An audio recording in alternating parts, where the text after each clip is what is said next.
and I listened to the commentary, fielded the calls, made calls myself.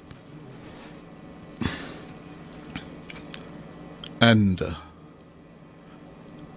I will begin with this. We are, at best, a year out from the general elections. It is the last conference of the opposition, likely the last, before it goes into a do or die election.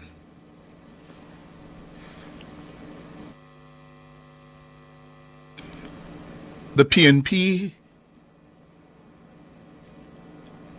is politically desperate. It cannot fathom the thought of being in opposition for 3 consecutive terms. It cannot. It has never been in opposition for 3 consecutive terms. In the history of its 86 years, it has never been in opposition for more than 2 terms of a government, 8, 10 years. Therefore, the comrades are desperate to win. They recognize that it's all to play for. And why do I begin with that? Because one, it is shaping their political strategy and thoughts, conduct, and behavior. At a time when, frankly, in terms of its leadership, it is under inexperienced political leadership at the national level. The leadership of the People's National Party now, as it is inexperienced. Just check it. Mark Golding, a relative newbie to politics. He didn't come up through the political ranks. Yes? Look who he has as General Secretary. Relatively inexperienced as well, and young. And when you look at what they attempted to do yesterday, you saw that lack of experience, that lack of political management skills, that lack of understanding of the importance of making sure you build coalitions. The People's National Party, as Michael Manley wrote, Bertram wrote, all of them, is a coalition. It's a national coalition of interests and classes in Jamaica. But that coalition has been unraveling. And this is where I want you to listen. It's unraveling. The People's National Party came out of the bowels of the middle class of this country. The teachers, the lawyers, the doctors, yes, the professional artisans who, after 62, saw leadership, national leadership, thrusted upon them and rose to the occasion. Unlike the Labour Party, who came out of the bowels of labour, the working classes.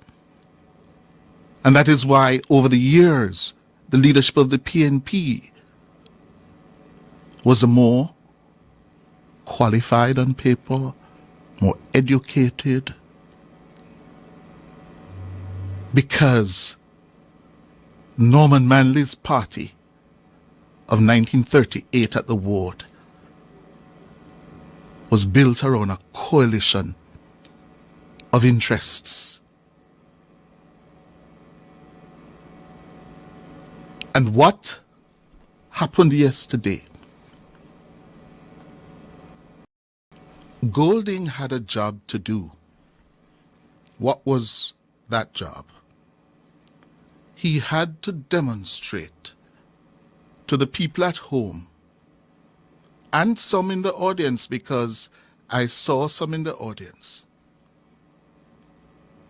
that one, we're not only united, we're not only on the cusp of political power, as they say, they're leading in the polls, but we have a platform of policies, ideas, initiative on which we are going to go to the Jamaican people and ask them for their support.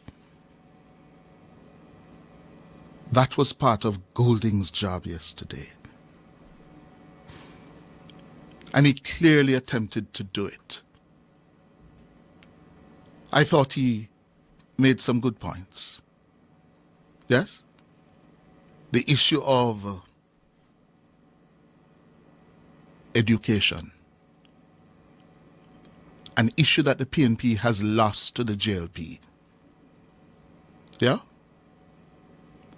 But most of what he came with are not organically new ideas, which is not necessarily bad. For a parliamentary democracy, it's not necessarily bad, because you have to run relays in state governance. One administration is to pick up from another. Yeah? So that's not inherently bad. But the point I'm making, where I began, about the coalition of interests. The people of the middle classes in this country, the middle classes, the middling classes, the professionals, we have abandoned the politics. We no longer participate in the group meetings of the People's National Party or the branch meetings of the Labour Party. We stay home.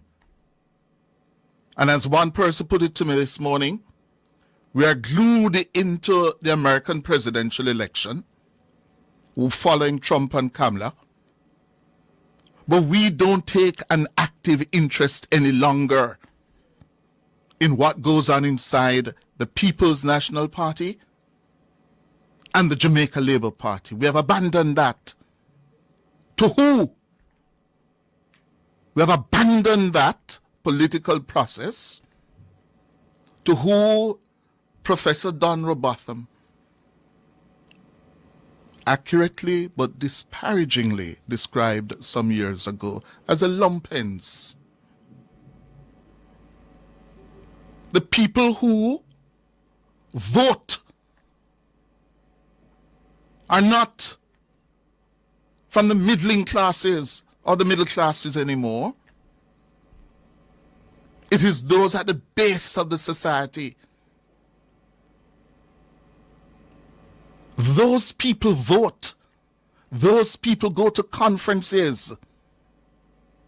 Those people pack the arena. And what are we left with? We're left with a political process that is devoid, without that input of the middle classes, the educated, middle classes, who historically have provided leadership in the country.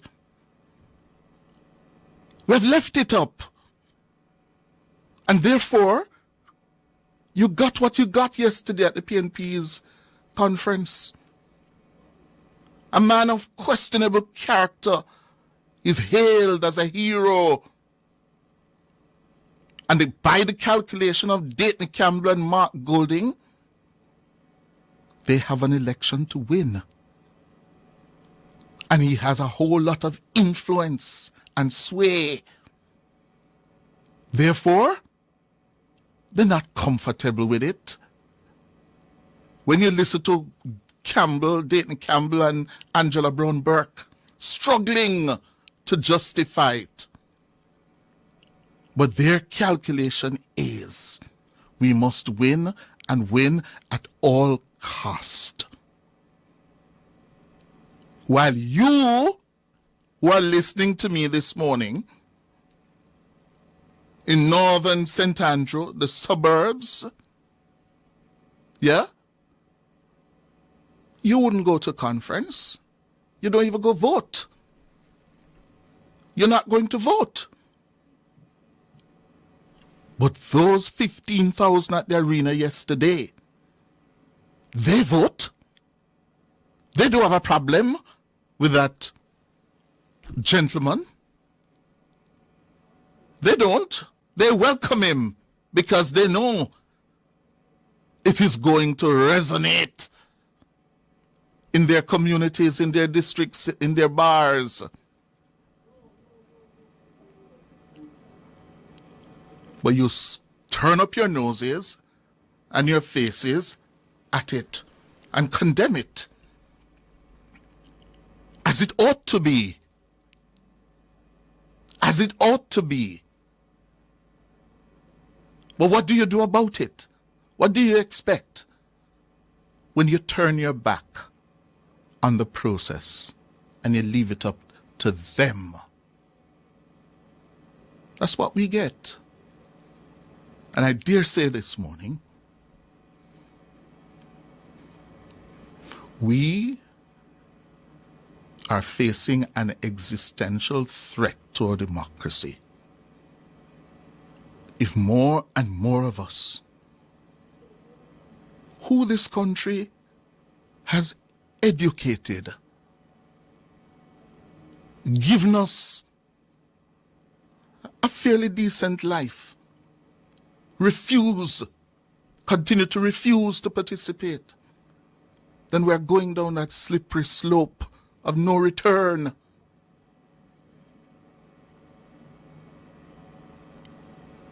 So when you condemn this morning, also commit that you must go back, find out which group is meeting, which branch is meeting, so you can go in there. Can you imagine? Just think about it. When that decision was made to have that gentleman on the stage, not in the audience, on the stage, who in the leadership of the PNP was courageous enough to stand up and say, no, not a backside? Who was courageous enough to do that?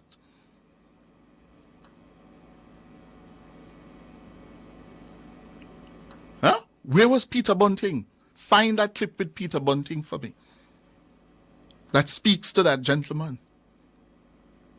Where were they? Yeah? We're joking. We're joking about Lady J.A.